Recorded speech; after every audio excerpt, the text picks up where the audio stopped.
Blackstone Audio presents The Politically Incorrect Guide to the Presidents, From Wilson to Obama, by Stephen F. Hayward. This book is read by Johnny Heller. To Natalie and Pete, for the obvious reason. Chapter 1. Not What the Founders Had in Mind.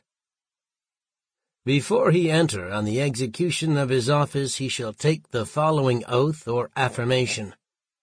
I do solemnly swear or affirm that I will faithfully execute the office of President of the United States, and will, to the best of my ability, preserve, protect, and defend the Constitution of the United States.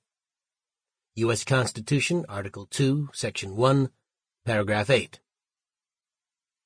The Founding Fathers would be appalled by the modern presidency. Of all the things that would horrify them about the scope and reach of government today, the one that might alarm them most is the character of the modern office of president. The scale of the presidential office and the conduct of modern presidents are very different from what the Founders envisioned. In fact, the modern presidency is the exact opposite of what the Founders intended. The behavior of most modern presidents, personally ambitious politicians or demagogues in the Founders' 18th century vocabulary, making populist appeals, offering lavish promises, often impossible to fulfill, of what they will do for the people, is precisely what the Founders wanted to avoid when they created the institution. The modern presidency has become one of the chief ingredients in the recipe for endlessly expanding the government beyond the limits the Founders laid out for it in the Constitution. But this is not what you will learn from the leading textbooks and histories of the presidency, or from biographies of modern presidents.